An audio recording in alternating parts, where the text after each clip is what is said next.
¿Cómo estás, Enrique? ¿Qué tal? Muy buenos días, Eduardo. Qué elegante tú. Bueno, me tengo que ir corriendo desde aquí a otra actividad, así que ya quedé listo. Gracias. Bueno, ¿quieres que no vayamos a pausa para que puedas salir a tiempo? Como tú gustes, A no hay ver, problema. vámonos, vamos en respeto a tu compromiso. ¿Cuáles son los elementos económicos más apremiantes que tiene que enfrentar Claudia Sheinbaum? Buenos días de nuevo, Eduardo. Son varios, sin duda. El primero de ellos, y a muy corto plazo, es tratar de resolver para 2025 el hueco que tenemos en finanzas públicas, de tal manera que el presupuesto o la propuesta de presupuesto de egresos de la Federación que llegue ya con el nuevo gobierno asegure un inicio del nuevo periodo de gobierno que le dé más certidumbre a la inversión. Pero si no se resuelve este hueco que se ha creado, va a ser muy difícil que que la recuperación económica eh, sea firme el año entrante. Y ese es el segundo problema, que México salga pronto de este periodo de desaceleración económica en el que estamos para tomar una expansión que dure, que sea sostenida, que se mantenga a largo plazo. El tercer reto económico propiamente dicho es mantener el ritmo en la reducción de la pobreza. Una de las pocas encuestas que se levantó el día de ayer indagando, o que más bien de las encuestas de salidas del domingo que aparecieron ayer, eh, plantea retos muy importantes. La población no dio un voto en blanco. La población está pidiéndole al nuevo gobierno que reduzca bien la pobreza, que reduzca la inseguridad, que asegure el crecimiento del empleo. Entonces, primer reto, estabilizar finanzas públicas para 2025 y creo que ahí está la clave de la continuación del secretario de Hacienda en el gabinete. Segundo, recuperar inversiones para salir de la desaceleración y mantener un buen ritmo de crecimiento en los próximos años. Tercero, hay presiones inflacionarias muy importantes que se necesitan controlar para poder recuperar la estabilidad y que el poder adquisitivo no empiece a perder lo que ha ganado en años recientes. Y también ahí está un siguiente reto, creo, Eduardo. Ha habido una recuperación salarial muy importante. Creo que eso fue una clave por encima de los programas sociales en el triunfo de Morena el domingo, pero se necesita mantener una recuperación del poder adquisitivo sin poner en riesgo la estabilidad de precios. Y para eso se necesita incremento de productividad los próximos años. Yo resumiría en eso algunos de los principales retos económicos que vienen. En este último punto me parece importante hacerte una pregunta. Se ha pronunciado Claudia por garantizar que el porcentaje de aumento anual no sea menor al de la inflación. Yo creo que esa es una estrategia equivocada, que lo único que hace es garantiza que la inflación va a estar presente como una variable importante en nuestra economía. Para eso hay un antídoto clásico, que es el incremento de la productividad.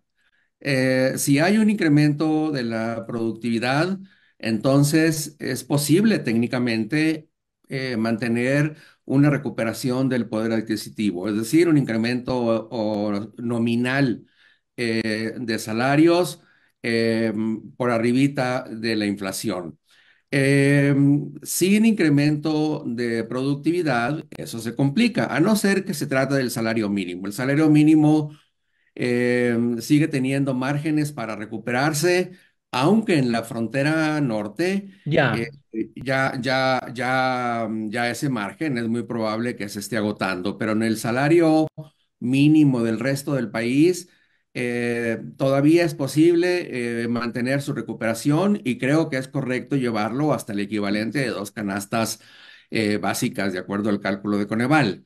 Pero en el salario medio, que es, digamos, la variable que realmente importa desde el punto de vista general, ahí sí creo que se necesita, sí, sí se requieren mejoras, es cierto, y hay que hacerlas junto con una política laboral y una política productiva de innovación que permite el incremento de la productividad. De hecho, es un problema general.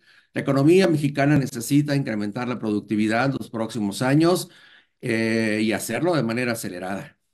Bien, cabe la posibilidad de que haya una recesión en el 2025. O sea, tiene que reducir el déficit fiscal, el déficit presupuestal de 3%, la mitad de lo que deja el gobierno en esta administración, que gastó a lo Ejo, este año con tal de garantizar ese margen de maniobra que hoy tiene en la Cámara. O sea, fue aparentemente para su perspectiva un dinero bien invertido, pero deja la deuda y deja la necesidad de hacer un ajuste al déficit presupuestal de 3%. Si no hay nuevos ingresos, te invita a pensar en una recesión en el 2025. ¿Tú la ves como probable? Creo, Eduardo, de acuerdo a los pronósticos que se hacen desde diferentes fuentes, tú los manejas muy bien, que no es que esté tanto a la vista una recesión propiamente dicha, pero el mero hecho de que se sostenga esta desaceleración ya sería mala noticia.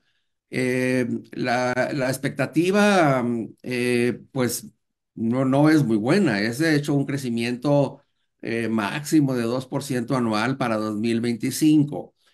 Y por tanto, tendrá que diseñarse un paquete económico para 2025 muy inteligente, de tal manera que ese faltante que mencionas de 3 puntos porcentuales del Producto Interno Bruto, para decirlo en pesos y centavos, aproximadamente un billón, 1,2 billones que habría que reducir, se diluyeran de una forma más ordenada en 2025, 2026, con una política monetaria pues que permita menos presión sobre el crédito privado. Y entonces, eso es algo que estamos por ver. Lo que sí sería muy grave es que todo el ajuste se hiciera el año que entra y se hiciera contra la inversión pública, que es el riesgo. Porque como tú recordarás, en otros años, cuando falta dinero en el sector público, la variable Sí, castigada es la inversión. Sin sí. embargo, en este entorno de desaceleración, reducir todavía más la inversión del año que entra sería muy delicado. Y sobre todo, no quedarían recursos adicionales para mejorar el presupuesto de salud, que es lo más urgente. Por supuesto, y educación y servicios de cuidado y todos estos temas que se mencionaron en la campaña. Entonces, el tema principal va a ser cómo realizar ese ajuste. Si es de una sola vez en 2025, hacia dónde se va a cargar y si se puede, cómo se hará de manera paulatina 2025 a 2026, ¿no? Dos preguntas más. A mí me parece importante, por ejemplo. Hablan del plan C y van sobre la Corte y van sobre el INE y van sobre asuntos eléctricos, pero por supuesto que van por todos ellos, pues van por los organismos autónomos, en fin. Ahora, toda esa agenda que se le atoró al presidente y que quiere concluir con una brillantez de haber triunfado en sus intenciones, todo eso tiene un peso en lo internacional. Incluso toca compromisos de México con acuerdos comerciales, entre ellos el de Estados Unidos y Canadá, por supuesto que es el más relevante. Eh, el hecho de decir voy sobre la corte no lo va a tomar bien el mundo y no lo van a tomar bien los vecinos, ¿eh? De hecho, ese ajuste lo sabes tú, lo sabe el público, ese ajuste de la bolsa y de la paridad en estos momentos, desde ayer, habla de que lo que no le gustó a la comunidad internacional es que tengan poderes absolutos. Eso también se paga, o sea, no lo van a ver bien. Eso podría tener un costo económico. Sin duda alguna, pero sobre todo puede tener un costo democrático. Y creo que ahí está una de las grandes oportunidades del nuevo gobierno. En lo personal, creo que la doctora Sheinbaum puede encabezar un gobierno que, como lo dijo ya en dos ocasiones, en su cierre de campaña y como lo dijo en el mensaje del domingo en la noche, se abra a la pluralidad, se abra a la diversidad, recupere el diálogo social, se recupere la deliberación.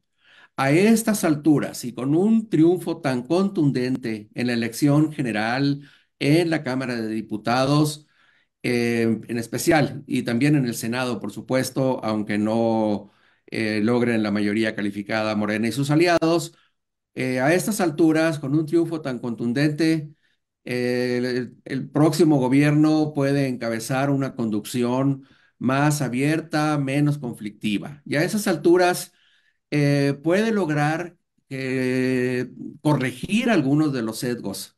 De hecho, espero que el plan C sea modificado, que ya no mantengan todas las iniciativas. Mm, Punto, ¿cuál sería el sentido de querer todavía copar y tomar más al Instituto Nacional Electoral cuando funcionó y funcionó bien como lo hizo en el 2018?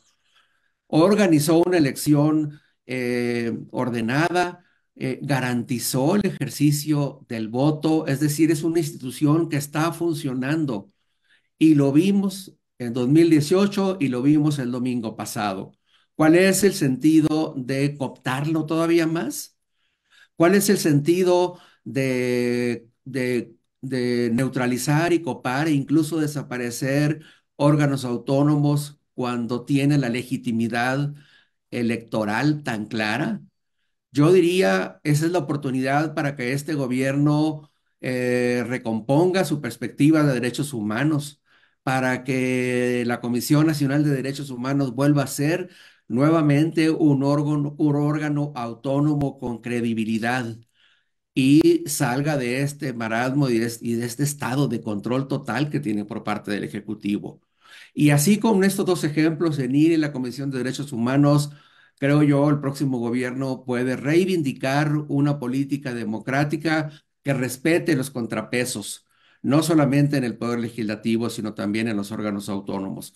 Y creo que eso requiere una modificación de la perspectiva que está planteada con las iniciativas del 5 de febrero del presidente López Obrador y con el plan C. mm. Sí, nada más hago una observación rápida, es ya con un enorme capital político, Sin duda, pero no es perenne, o sea, no es permanente, puede perderlo. También definitivamente.